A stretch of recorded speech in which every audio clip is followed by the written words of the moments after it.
Ladies and gentlemen, hello, and welcome to Nerdy for 30, the podcast where comedian Tim Keck and I talk about nerdy-ish things for 30-ish minutes.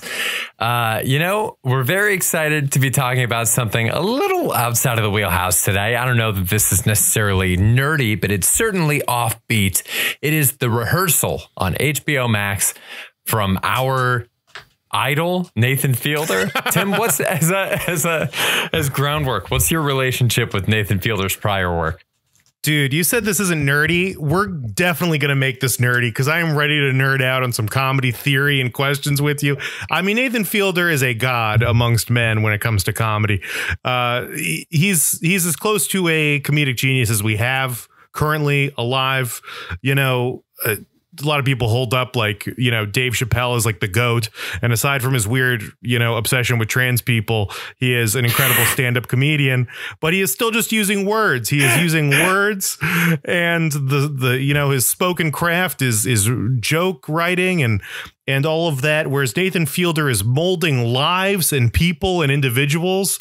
And it's fascinating. I mean, he is incredible at it. I mean, Nathan For You was game changing. The Rehearsal, I think, I don't know if it's better. It's different. It seems like it's deeper into what Nathan really wants to do. I can't wait to get your opinion on it, man. Honestly. Oh, man. I think you hit the nail on the head. I guess we will be nerding out because this is comedy nerding out. I really do think this guy he's a full on master. He's carved out a niche entirely for himself, and he is exploring it in such an interesting way. I didn't think after Nathan For You, I mean, I had no idea where he could go. I feel like you get these guys that are so specifically doing their own thing. Like Julio Torres is just off in his own world.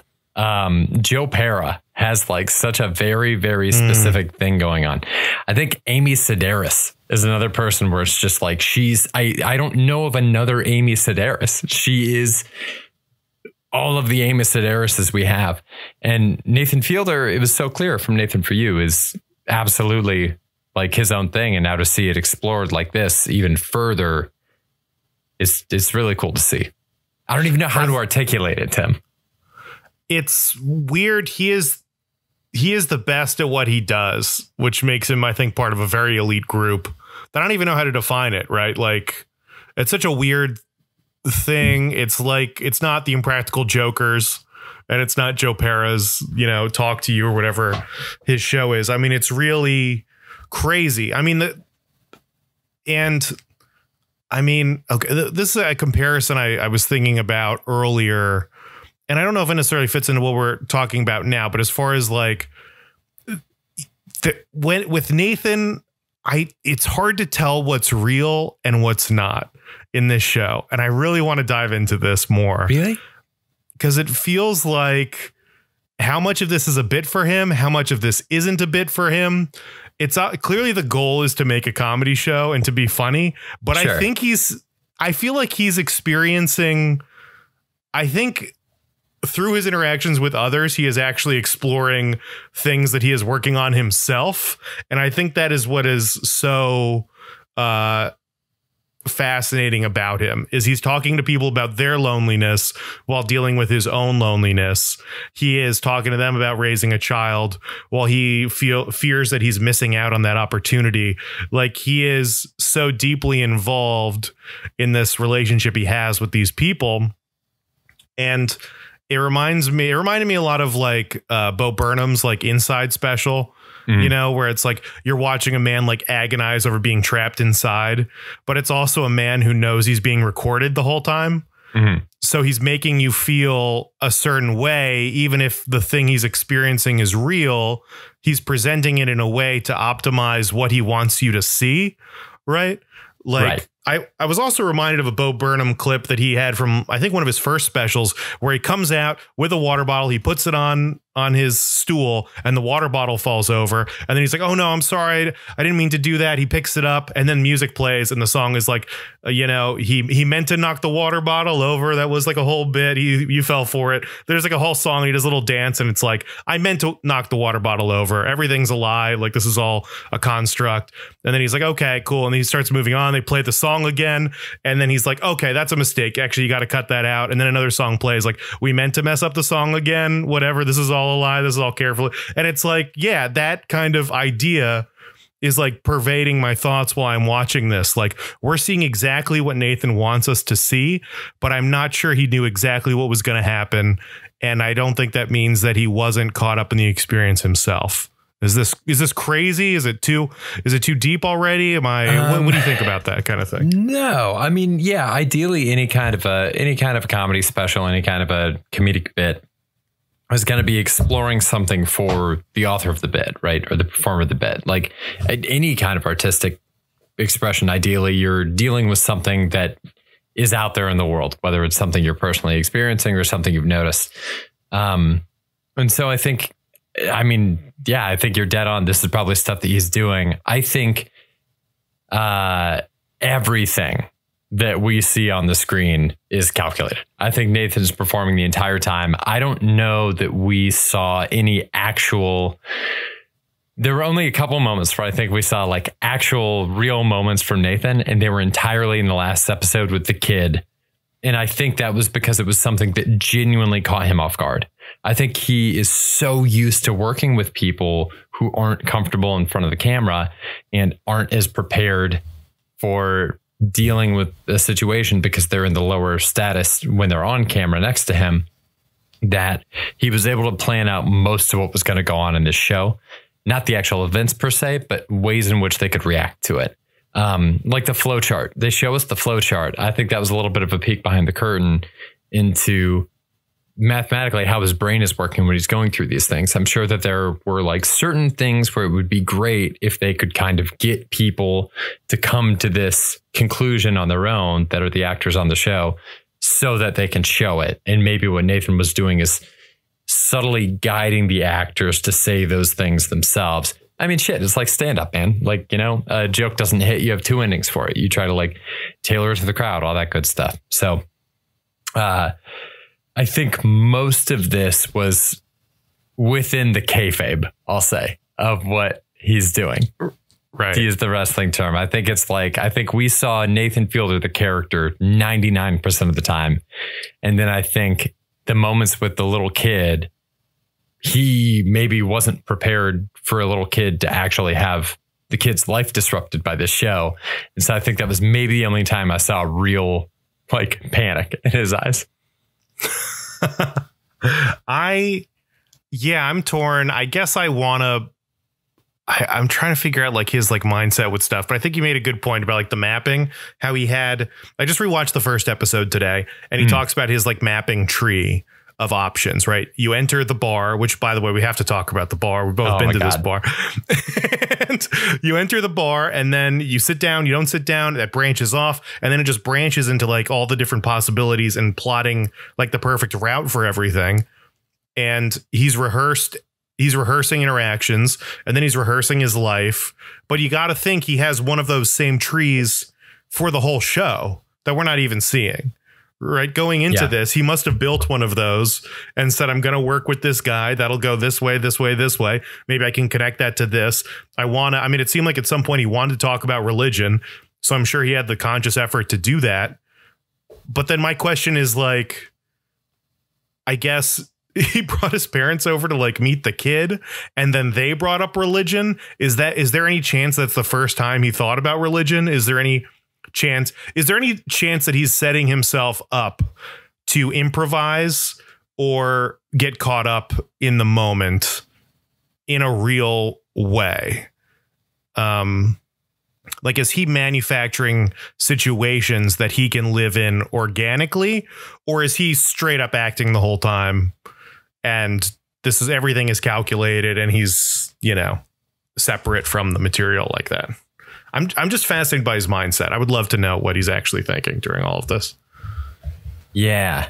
I'm wondering if certain things were fixed. Like, obviously there's going to be a conversation around the kids growing up, and there's going to be something like, you're going to hit a point if you're trying to simulate a child growing into adolescence and adulthood. There's going to be a point where the kid becomes rebellious. So that's going to be something that they're going to have to deal with, and Angela is going to have to deal with. So I wonder if like certain fixed points, like knowing that they were going to have the kid go out of their way to like overdose on drugs and make that like specifically very intense and very dramatic, were fixed. And then maybe smaller things like religion, they just kind of played by ear. I do think he is a master of reacting in the moment, and writing that to wherever it goes, because I think that's partially how he gets so much gold out of people in these different interview situations. I also think there's probably a lot of work that producers are doing behind the scenes too. Like, I think producers are probably talking to the actors on the show and the cameras aren't rolling. Same thing with any kind of reality TV show where the producers will kind of like prompt. There was that series that was based on a book that's supposed to be really good called Unreal, about somebody that used to be a producer for reality TV, and just talked about how fucked up it was that it was her job to sit in a van watching TV monitors of people and like talk into other people's ears to try to think up ways to make those people cry. Like, I think it could be a situation where the producers were stepping in with some of that work too. But man, I don't know. He did what? They did 4 seasons of Nathan For You. Yeah. Think how much better you would get at doing this stuff after 1 episode of Nathan For You. He did 4 seasons of that show. He's got to be so fucking good at like steering people to exactly where he wants them and setting up a situation that he wants to see happen. So then, and I think if we're looking at Nathan For You too, the trajectory of the show, I think in the first season was like, I thought very tight. And I feel like as the show went on, they started introducing things where like he met a funny character and then just like followed them back to their house. Yeah. You know, like it kind of devolved and he started like kind of finding the funny thing and following it. And and that is kind of pervasive in this, where I'm sure it is very scripted, but there's also this like whimsical quality of like somebody brought this thing up. This guy I tried to set Angela up with a partner. It didn't work out. So I'm going to insert myself. But also it's like, this must have been a contingency. This must have been thought out somewhat. I think the biggest critique of Nathan is that he's making fun of people. I feel like I've heard people say like, I don't feel comfortable watching this show. It's like, makes me too anxious. He's manipulating these people. He's making fun of them.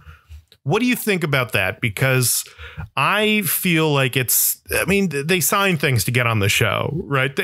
Nobody's surprised that they're a part of this. They're signing releases. It's the same as like feeling bad for someone on Survivor. I feel like they're or any reality TV show, like they signed up to be on this. They're being manipulated one way or the other. I don't feel like he's necessarily bad for anything he's done. I mean, none of this makes me feel like Nathan's a bully, but I mean, do you disagree? A little bit, yeah. There is definitely a side of this because it's entirely on how people are framed. And so, granted, people like the numerology guy that they tried to set Angela up with, that guy has some work to do. The scene. Oh, I guess that was another moment where I feel like we saw the real Nathan coming through, where Nathan was not comfortable being driven by that guy. Right. When he said that he drives high all the time, and also when he was looking at his phone, I think that was a real Nathan moment to be like, hey, would it help if I held the phone so that you could watch the road? So those are qualities that I think deserve to be lampooned. The thing I think that made me sensitive to it in the first place was that I showed my parents Nathan For You. I was so excited to show my family Nathan For You. And my dad was a small business owner and an entrepreneur. So when I showed it to him, he couldn't get over the fact that these are people that had struggling businesses. And he was entirely on, I guess, the guest's side every time. He like, no matter how somebody was being depicted, he was like, I mean, this person's just trying to do their job. Like they're just trying to make this business work. So I can see it. They signed something, yes, but I think a lot of people don't necessarily think through their actions or think about the fact that they could be portrayed poorly on TV. I don't know if that's ego, them thinking like, hey, I think I'm a great person. I can only come off great on TV. Let's keep this party rolling or what. But the fact of the matter is they are the subject of jokes. Like they are being made fun of in a certain way. Do you think, let me ask you this, do you think that the last episode was an attempt to put the joke on Nathan in the end and say that, yes, all these people that we brought into the show are strange, but Nathan did the strangest thing of all by doing the show in the first place? I mean, I just was looking at the Wikipedia for this, the Rehearsal, and they do episode breakdowns. And they kind of have a little paragraph describing each episode. And the last line of the last episode is, after coming to the emotional realization that they should not have done this show, Nathan as Amber seemingly breaks character and tells the fake Remy, "I'm your daddy." And I'm like, I don't know why you get, I guess that's kind of the conclusion I came from, but I don't feel good enough about it to be like, oh, Wikipedia. Like, why does Wikipedia have that? What, Wikipedia is really reading into the idea that he, I don't think it's as clear cut as the fact that he regrets doing the show, or like, I think he's critiquing the show. I think it's definitely, I think the whole thing is incredibly meta. It's insanely meta. I mean, he has a character come on and play himself that he sees the way he interacted with them doing it. I think he's questioning the show. I think he's questioning maybe his whole body of work and the impact it's had on people. And I think the idea that that kid associates him with his actual dad, I think is disturbing to him. And I think honestly a little disturbing, right? But yeah, extremely disturbing.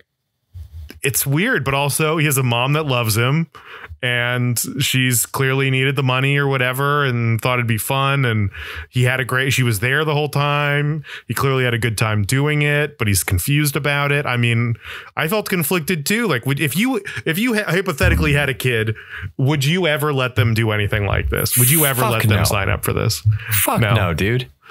Yeah. I feel like I kind of would, but I don't know. Maybe because I just kind of want to see what would happen, but I don't know. You're right. There's no way it's like, I don't know. Is it good for the kid? Like, was it good for the kid to experience having a dad, even if it was for a little bit, and, you know, pretend like he had a good time, he had a good experience? Was it a net positive for the kid or a net negative? That was something I was struggling with at the end. That's interesting. I don't know. I don't know that either one of us is qualified to even answer that. The mom seemed pretty convinced that it was a net positive. And so obviously, because a lot of stuff's been cut out, her word is going to have to go for me, I guess, net positive. It makes me think of something. Anytime you see those documentaries that follow the same group of people for a really long time, they did one, I want to say it was in the Netherlands. It might have been in England. There was some documentary where they followed the same group of kids from the time they were in like elementary school to the time I think they were like full-blown adults, and they might still be following them. Like, I remember seeing that this documentary spanned at least 2 decades. And I was thinking about, like, in the classes that I was in elementary and middle school, we had to watch this series of educational videos called The Voyage of the Mimi. And they were these like awful videos from like the late 70s or early 80s, and like super dated. The VHS tapes were all blown out. And it was this thing where it's like horrible music and these like dorky ass adventures of this lame family on a boat. And every time they would put these tapes in, all of us would groan and like fall asleep at our desks. But I was with that same class for a couple years in a row. And now The Voyage of the Mimi is like this weird shared reference between us. And that's the thing that was a part of our lives for like an hour a week for, I don't know, like probably 50 total weeks. And it's still a shared reference point for us. Imagine if a documentary crew had followed around you and other people you know for 2 decades. Like, what does that do to your life? Like, that very not normal situation becomes a key reference point for you as a human being. Yeah. I mean, you're talking about a much longer period of time than these people are involved in these things. Oh, it's an extreme example for sure. But yeah, I bring that up as an example of like, I guess, how disruptive this kind of stuff can be and how strange it is. But I guess, is that any more disruptive than if your dad owned a motorcycle growing up? So you know a lot about motorcycles. My dad didn't own a motorcycle, so I don't know anything about motorcycles. You know, I guess just because it's different doesn't inherently mean that it's bad or negative in your life.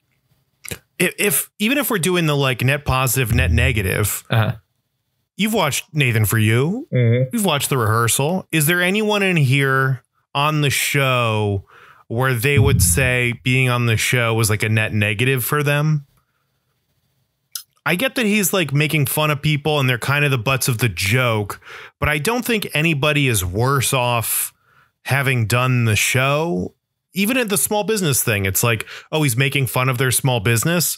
He's also promoting their small business. He's promoting them as individuals, as characters. He's making them a place people want to go and see. I bet the Alligator Lounge has more business now than it did before. I need to go in person and verify again. I haven't been in a minute. Did they do it? They should have done a finale party. If they didn't, that's insane. It's insane if they, I can't believe we didn't hear about them like showing Nathan For You.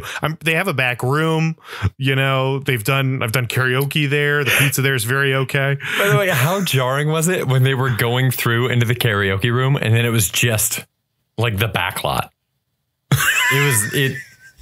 They nailed it. They nailed the vibe of the place. It was so good. It was spotless. It was also such a funny bar. I don't know why. It's really like an iconic bar in an uniconic way. Like everybody knows about it, but nobody's like, fuck yeah, Alligator Lounge. Yeah. We just kind of were there a lot, and they give you a free pizza with every drink. So you buy a drink, you get a pizza, you get a ticket, you exchange it for a pizza. Pizza is basically just a piece of bread with like a little bit of melted cheese on it. It's fine. I mean, if you're drinking and singing karaoke or I mean, I used to do mics and stuff there and shows and things, like it's a good time. It's a good hang. Was it weird to see the alligator? Is Alligator Bar or Alligator Lounge? Alligator One Lounge. of those, Alligator something. Yeah. Yeah, it was as if your dentist office had been recreated on screen. It's not like a cool. If it had been Legion, it would be like, oh my God. And I would have felt like heartfelt that there was this like piece of my life that was portrayed. But it's just the fucking Alligator Lounge. It's so weird. It's such a weird, but like perfect. I would love to know how they picked that bar. I get maybe it just happened to be the bar this guy was doing trivia in or whatever, but I don't know. I bet those trivia nights are blowing up now. They gotta be, right? Oh God, I hope so. And yeah, to answer your question, I guess it is that all press is good press thing. People are talking about the person. In thinking about people that might be worse off, the only two people that come to mind immediately are Angela. But even she, I mean, I'm sure if there's a lot of people that are like really hardcore, like hellfire and brimstone Christians like her, she probably has a community in them that also feel like she was victimized from this. And maybe the guy that they brought back to host the Nathan For You like reunion special who wanted to clarify about the three-way. Maybe he's worse off because it's so funny. Like, what else is he gonna host? Like, they kind of made a joke out of him. I don't know how he could recover from that. Yeah, I guess. Like, was he going to be a host anyway? Was he going to be hosting The Bachelor? He wasn't. I mean, he gave him an opportunity to do this stuff. I mean, even like, I think we should get into some beeves and thieves, I think, to wrap this up. But I don't know if this is okay. I'll make this a thief. I'll make this a thief. Cool. I think you're a thief. The actors that he found to play certain roles, phenomenal. I don't know where he's getting these people, but there were some insanely talented actors doing this. In the first episode, he has an actor pretend to be a bird watcher to meet the woman that the guy is afraid of confessing his degree to or whatever. Yeah. And then we see them talk or whatever. And then we spend all this time with the actor. And so much time with the actor and so many of her interactions, she's like running over him. She's talking over him, all this stuff. And then when the actual person comes in, I was shocked that it was like the same exact person in such a jarring way. I mean, the worst actor was the guy doing Nathan, but everyone else it felt like was so well cast or so good. I mean, it was really incredible, the attention to detail on this. It was amazing. Yeah, she was so good. The actor that played Angela her voice was dead on.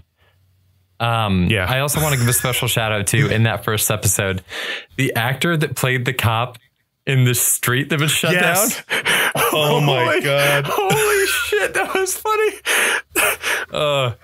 It's days like these that I curse the Chinese for inventing gunpowder.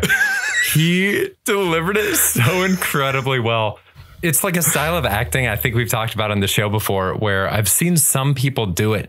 Like Shailene Woodley in that movie with Miles Teller is the first time I think I saw it, where it's like really, truly naturalistic acting in a way where it feels like they've just kind of turned the camera on. And there's degrees of it. Like there are certain people that are good at, like, they can split the difference between traditional on-camera acting or theater acting and seeming truly natural.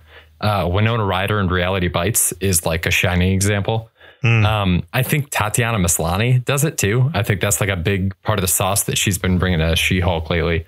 But like the actors in the show were so capable of being completely realistic. Like the base reality was so solid.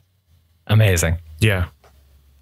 That cop was so funny. What's your favorite? What was like the hardest you laughed at something? I think there was one moment that I remember that stands out to me the most was when he's like in the house and he's talking about how winter is ending soon because it's too expensive to keep winter going. And he cuts to the guy outside, like spraying the entire lawn down with like fake snow. And I was like, this is insane. This is so goddamn funny that his level of commitment to the bit is unparalleled.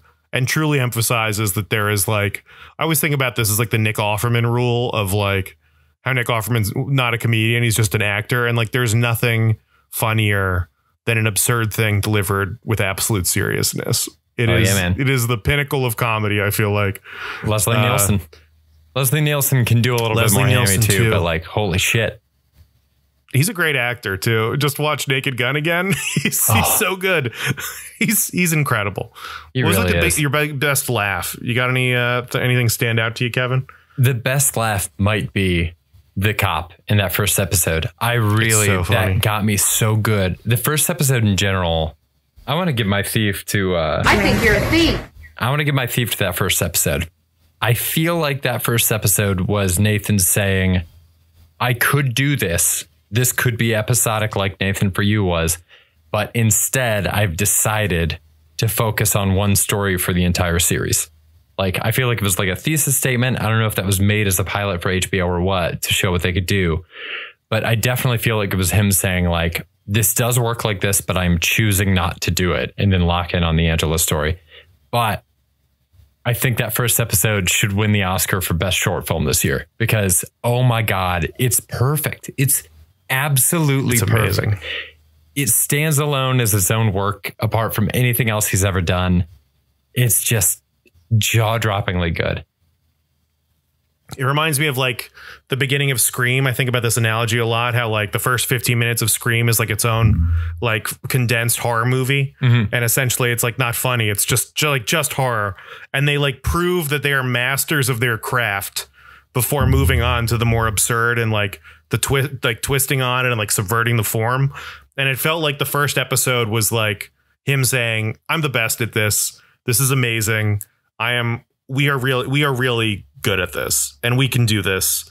And then you're excited to see where the rest of it goes because you know he's capable of doing the work presented in the first episode. Like if you've never watched anything from him before, the first episode, I feel like you're caught up to speed. Like, you know exactly who this guy is.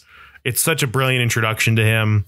It's incredible. The guy he's working with the characters are amazing. It's phenomenal. Can't say enough good things about the first episode. I don't know when I'm going to tackle. I'll probably tackle the whole series again soon, but I feel like I will be rewatching that first episode like once a year indefinitely. I think it's just that kind of thing. I'm going to be thinking about it.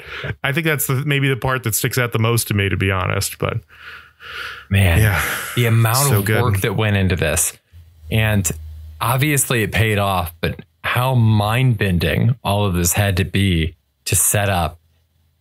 The sets looked amazing. Like, even if you just take it from that perspective, They worked with such a good team to get the sets for all these things looking so good. The canes they go into is dead on. They perfectly recreated a canes. The canes is so funny. Oh my God.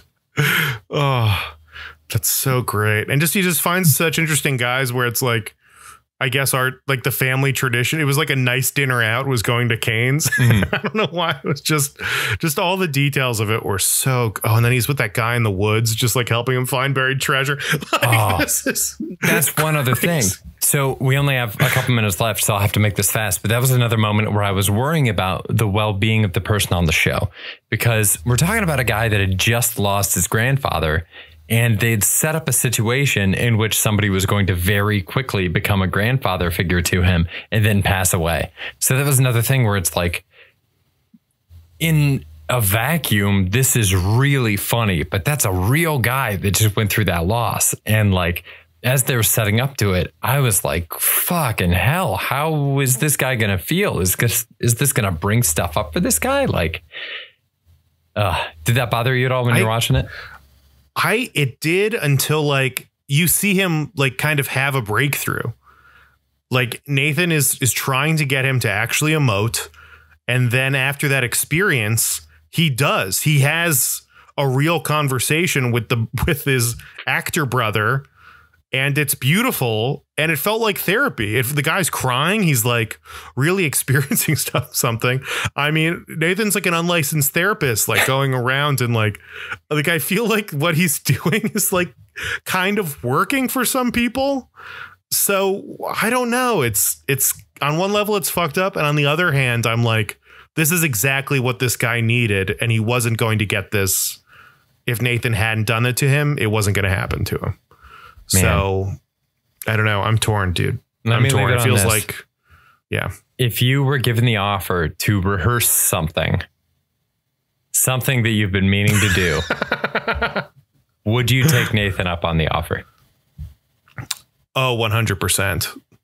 100%. But I think we're not his target demographic for this. I think it's not. I think people are like, oh, these are like dumb people. They're making fun of these people. I think they're real people who are emotionally available, or at least they show a willingness to like go along with things, and they're easygoing to some degree.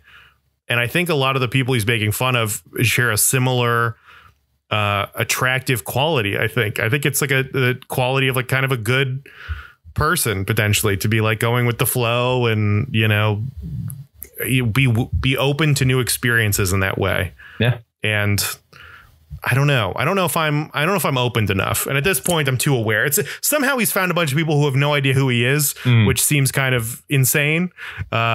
But I don't know. What about you, Kevin? You gonna rehearse? I've rehearsed. Absolutely. Lauren and I have asked for this kind of thing to exist before. We'll have an awkward interaction at a coffee shop where it's like, do I hold the door for this person? Do I not hold the door for this person?